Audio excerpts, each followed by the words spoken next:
Alors, on commence Bezrat Hashem, on va reprendre maintenant le Tikkunim et on va faire le deuxième Tikkuna. Je répète ce que j'ai dit la dernière fois, c'est très important. Chaque Tikkun, c'est un voyage.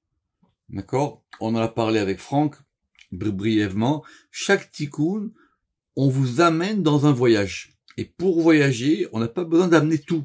On amène simplement ce dont on a besoin.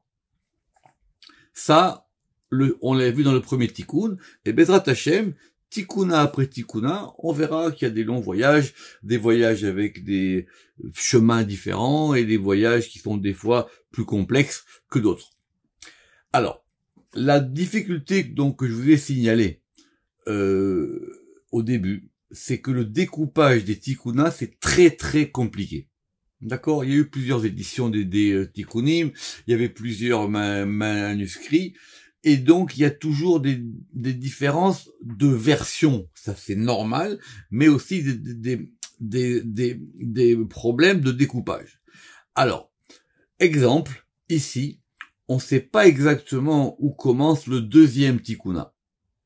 Alors, on est toujours en 18a, et on va commencer. C'est pour ça que c'est entre parenthèses, parce que est-ce que cette phrase-là, elle appartient à la fin du deuxième tikkun ou au début ou est-ce que cette phrase-là, elle appartient à la fin du premier tikkuna ou est-ce qu'elle est au début du deuxième tikkun? Des fois, c'est pas très clair.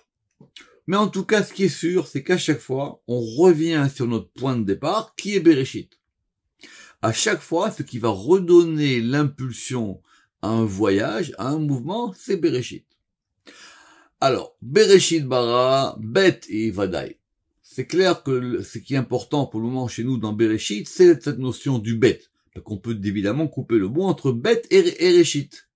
Il y a un Reshit, il y a un commencement, et il y a un Bet. Et Vadaï. Ba, Pataha Toraita Bebet. Parce que la Torah, assurément, elle a commencé avec la lettre Bet. C'est un grand sujet, on va pas répéter pourquoi est-ce que la Torah elle commence par un Bet, pas par un Aleph, on l'a déjà vu dans le Zohar au début dans Bereshit, mais cette notion de Bet, on doit quand même y réfléchir. Et Veda, Bereshit, Bet Reshit. Donc Bet Reshit, ça veut dire que c'est le commencement du Bet ou le Bet du commencement. Yuvadai. Et donc effectivement, ça, c'est assurément. Alors, si vous avez remarqué, ici, on avait dit i vadai, et là, ici, on dit ou vadai. Donc, on est passé du féminin et au masculin. Pourquoi on est passé au masculin? Parce que cette notion de bête, on va maintenant lui donner un autre nom. On va l'appeler un otsar. Rappelez-vous otsar, on l'a vu, rappelez-vous otsar, on l'avait vu dans le dictionnaire. C'est quoi un otsar? C'est presque un entrepôt, mais c'est comme un trésor, c'est-à-dire c'est un endroit où on entrepose quelque chose de précieux. C'est ça le Otsar. Otsara dechula. Parce que cette notion du bête, c'est le trésor de tout. Allah itmar. Et sur elle, il a été dit. Alors vous avez vu qu'on est passé du masculin au féminin, c'est pas très facile ces histoires-là dans l'araméen ici. Il a été dit, Yirat Hashem I Otsaro. Alors, la crainte de Yudke Vavke, elle est son trésor, c'est-à-dire c'est son degré où sont déposées les choses les plus importantes. Mais évidemment, il y a aussi le fait qu'un trésor, c'est quelque chose de précieux. Où est-ce qu'on nous amène là doucement? Que dans ce bête de Bereshit, il y a évidemment quelque chose de très très très précieux. Et que cette notion-là, elle est liée à une autre notion qu'on avait déjà vue dans les Agdamot qui s'appelle la Yirat Hashem. Mais, on a gagné, et c'est ça où les Tikkunim veulent nous amener, qu'on va associer le Shem Yud Kevavke à Bereshit. Très bonne question. Pourquoi la Torah, elle commence pas par le nom divin? Bereshit bara Elohim. C'est au moins en troisième position. Alors comme dit dans ce bête, il y avait plus que ça. Deuxième sous-version ou ajout, vous lirez les notes 3 Et 4, Bereshit, Zimnin Sagin Boraita Reshit, Bekol Chad It Peresh Beatre. C'est très important. Bereshit, on retrouve cette expression de nombreuses fois dans la Torah. En fin de compte, c'est soit Reshit, soit Bereshit. Bekol Chad It Peresh Beatre, et chacun de ces Bereshit, il va s'expliquer en fonction de sa place. Pourquoi? Parce que quand on commence, et la notion de Bereshit, à chaque fois, ça dépend de savoir d'où on commence, comment on commence. Kadmaïou. Alors, la première, pourquoi c'est la première, pas la première de la Torah, c'est la première qu'on va examiner. Hashem Kanani Reshit Darko dans Mishlei. Pour ceux qui connaissent le chapitre 8 de Mishlei, c'est la Torah qui parle.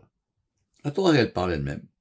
Et elle dit que Yud Kevavke ma'akiz à moi la Torah, Reshit Darko, comme étant le commencement de sa voix. Effectivement, tout le monde connaît le Midrash, la Torah, elle a préexisté au monde, Dieu, il a regardé la Torah pour créer le monde, tout ça on connaît. Veda Oraita. Et ça, c'est la Torah. Donc, le Reshit dont on nous parle, il contient maintenant beaucoup de choses.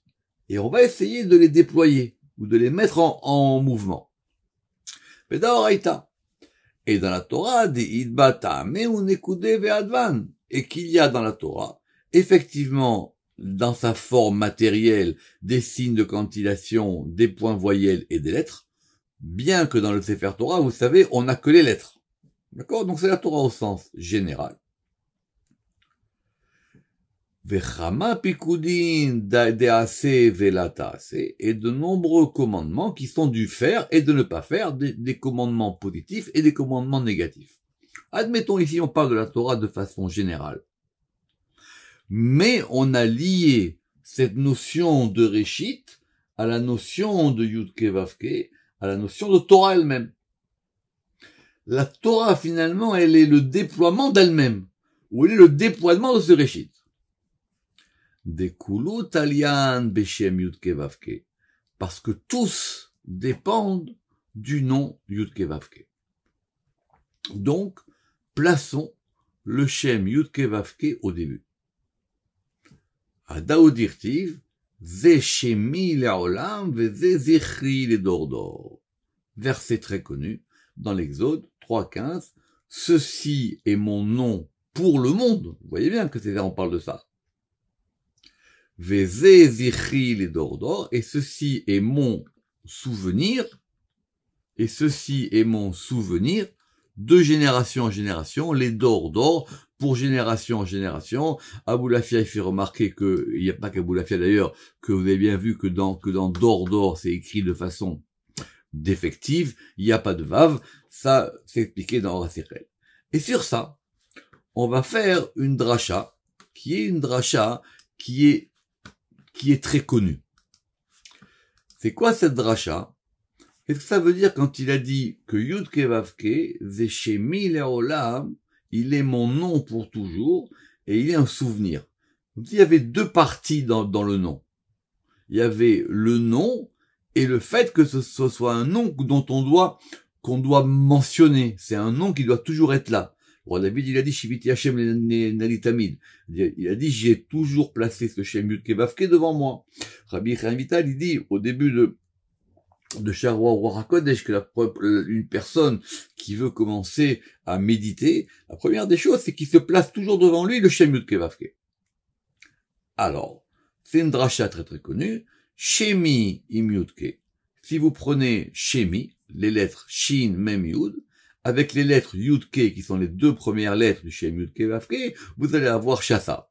Shasa, ça fait quoi? Ça fait 365.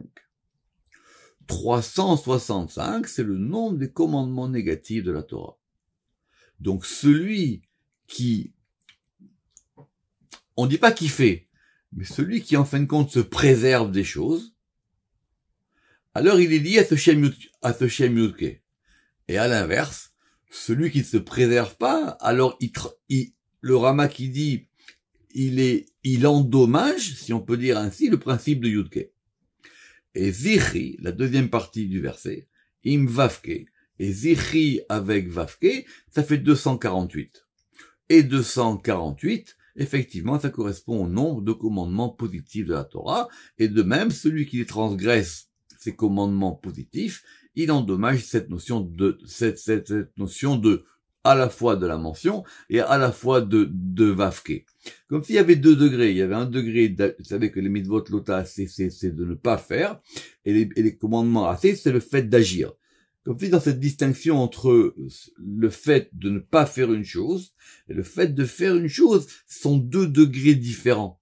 Il y a des fois dans la vie, des gens ils préfèrent faire, et des fois les gens ils préfèrent s'abstenir de faire des choses. C'est 2 manières. Évidemment que dans la Torah il y a les 2, mais ici on nous permet de dire que un c'est lié à Yudke et l'autre c'est lié à Vavke. Et effectivement, ce degré de 365 qui correspond à Shesa, Mismala, Midechilou, Digvura, Iteivu, et tout ça, ça a été donné depuis le degré de la Gvura, parce que la Gvura, c'est le fait d'avoir une action, c'est-à-dire le fait d'agir, et du degré de la force, et depuis la crainte qui est liée à ce degré de la force, ça a été donné, c'est le degré de Pachaditrak.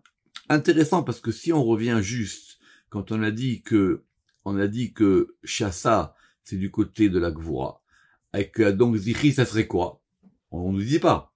Alors peut-être ça serait du côté de Chesed. Ça veut dire que le premier commencement, c'est effectivement un commencement de Gvura. C'est une grande question à savoir est-ce que la Gvura, elle vient avant le Chesed ou le Chesed, il vient avant la Gvura. Mais en tout cas, fin de cette parenthèse.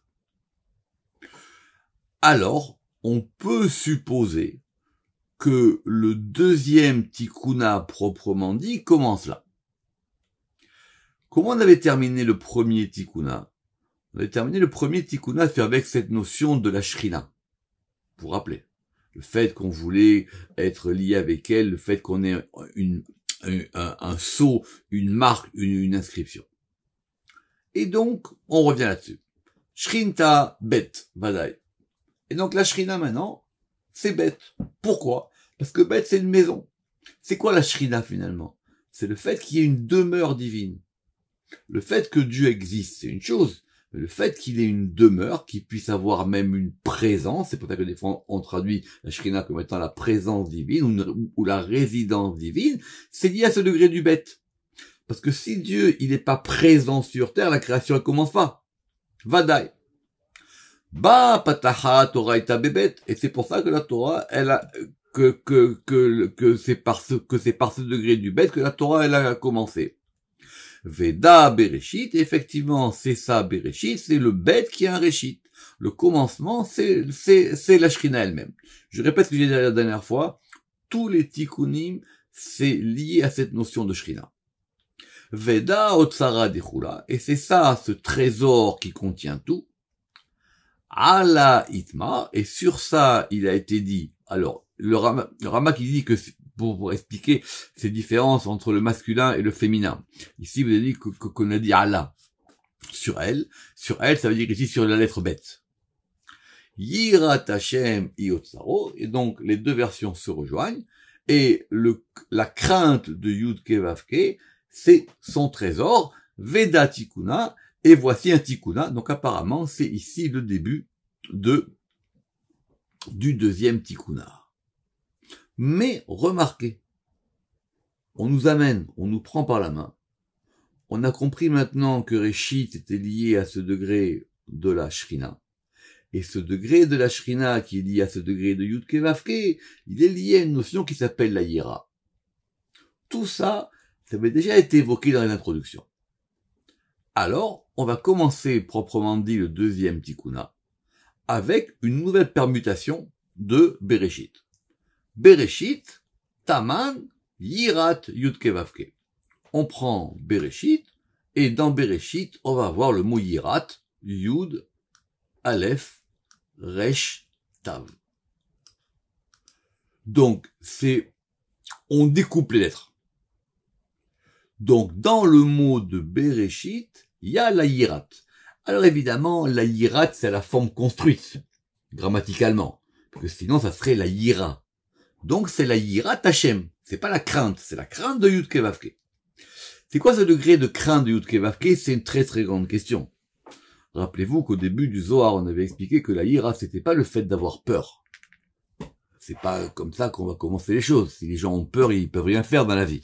Donc c'est un Zohar très important. Au début de Bereshit, le Zohar dit que justement, les gens qui ont peur de la punition, les gens qui ont peur, ne serait-ce même que de ne pas avoir leur monde futur, Rabbi Shimon, il a dit ça, c'est pas la yira.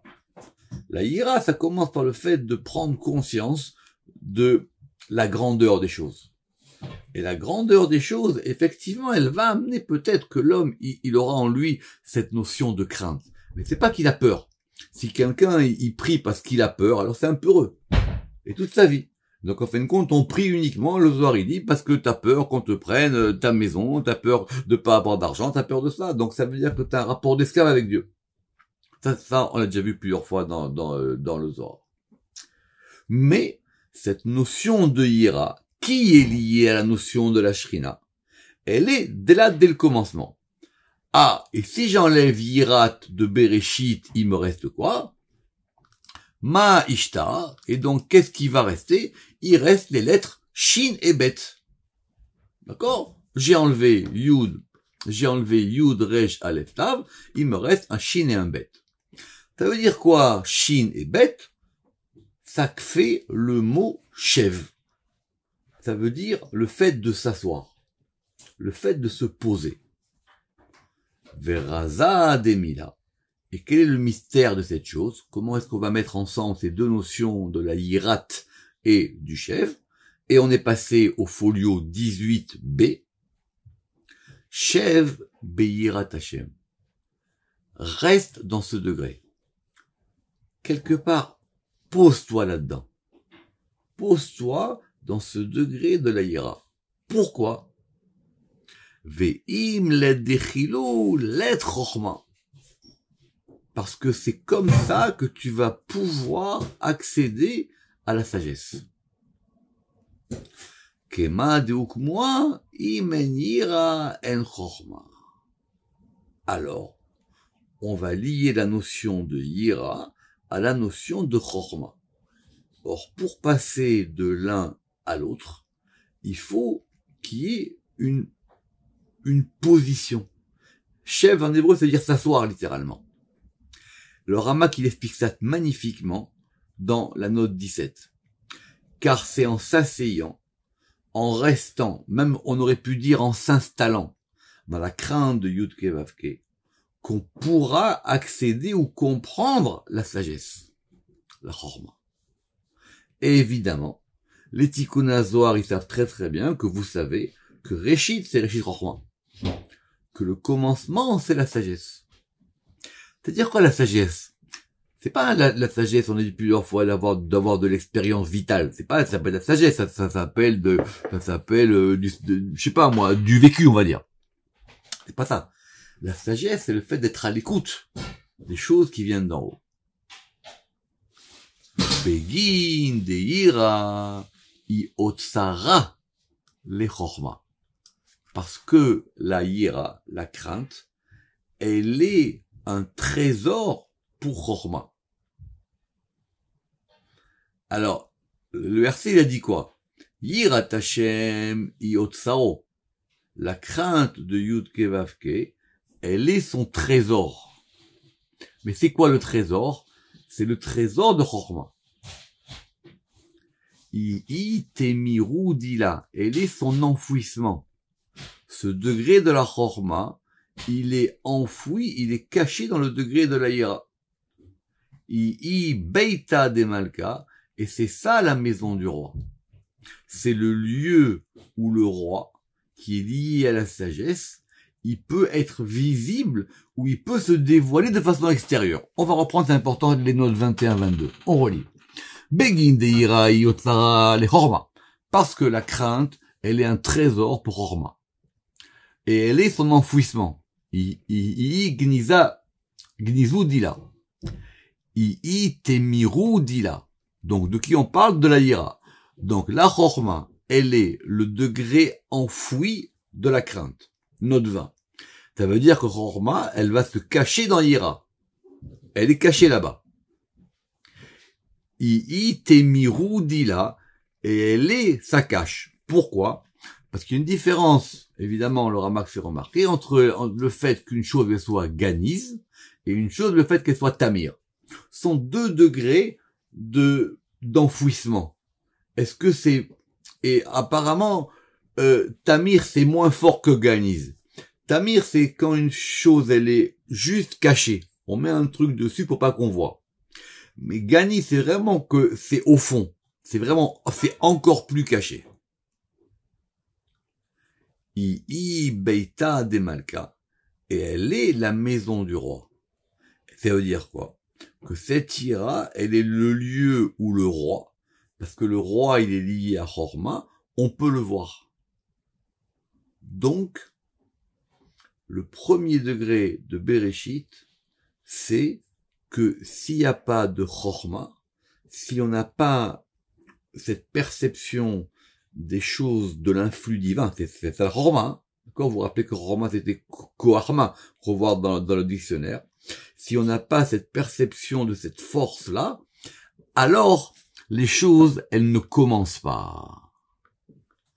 Fin du 2e Tikkuna. Baruch Adonai Le'olam. Amen ve Amen.